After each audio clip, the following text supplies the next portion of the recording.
7 কর্মকর্তাকে হত্যার প্রতিশোধ নিতে চূড়ান্ত প্রস্তুতি সেরে ফেলেছে ইরান। আগামী কয়েক ঘন্টার মধ্যে ইসরায়েলে হামলা চালাতে পারে দেশটি। ইরানের এই হুমকি মোকাবেলায় ইসরায়েলের পাশাপাশি রণপ্রস্তুতি নিয়েছে যুক্তরাষ্ট্র। ইরানের বিরুদ্ধে লড়তে মধ্যপ্রাচ্যের বিভিন্ন দেশে তাদের প্রায় 40,000 সেনা প্রস্তুত রয়েছে। তেল সমৃদ্ধ উপসাগরে অন্তত 4 দেশের ঘাঁটিতে অত্যাধুনিক যুদ্ধ ও ড্রোন মোতায়েন করে রেখেছে বাইডেন প্রশাসন। তবে যুক্তরাষ্ট্রের এই আয়োজনে বাধা হয়ে দাঁড়িয়ে উপসাগরীয় সেই 4 দেশ। সৌদি আরব, সংযুক্ত আরব আমিরাত, ওমান ও কুয়েত। নিজেদের আকাশ সীমা দিয়ে ইরানের দিকে কোনো মার্কিন যুদ্ধবিমান উঠতে দিতে চায় না এই 4 দেশ। বিস্তারিত ডেস্ক রিপোর্টে। গাজা যুদ্ধ ইস্যুতে অনেকেই ধারণা করছিল বাইডেন নেতানিয়াহুর ভেতর দ্বন্দ্ব শুরু হয়ে গেছে, কারণ যুদ্ধবিরতি নিয়ে আমেরিকার কোনো কথাই কানে তোলেননি ইসরায়েলের প্রধানমন্ত্রী। তবে কিসের কি দ্বন্দ্ব তো দূরের কথা, ইসরায়েলি ভূখণ্ডে একটা ফুলের টোকাও পড়তে দিতে চায় না যুক্তরাষ্ট্র।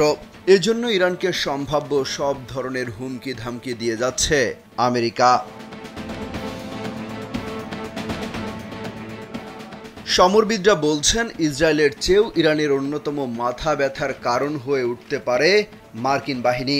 কারণ গোটা মধ্যপ্রাচ্য জুড়ে হাজার হাজার সেনা মোতায়েন আছে যুক্তরাষ্ট্রের। সেই সেনাদের দিয়েই নাকানি চুবানি খাওয়াতে চায় ওয়াশিংটন। এছাড়া তেল সমৃদ্ধ উপসাগরীয় দেশগুলোতে বিভিন্ন কৌশলগত বিমান এবং নৌঘাঁটিও রয়েছে যুক্তরাষ্ট্রের। জানা যায়, সৌদি আরবের প্রিন্স সুলতান এয়ারবেজে যুক্তরাষ্ট্রের 376তম এয়ার এক্সপেডিশনারি উইং রয়েছে।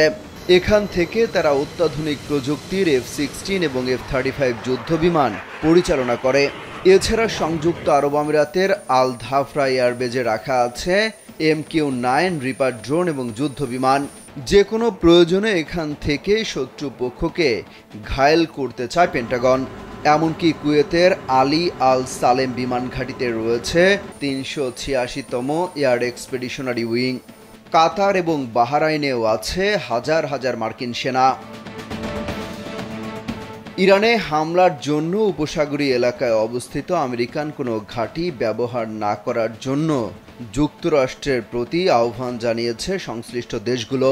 শুধু তাই নয়, ইরানের উপর প্রতিশোধমূলক মার্কিন হামলার ক্ষেত্রে এসব উপসাগরীয় দেশ তাদের আকাশ সীমা দিয়ে মার্কিন বিমান উড্ডয়ন প্রতিরোধ করার পদক্ষেপ নিচ্ছে। অমিত হাসান রবিন, কালবেলা।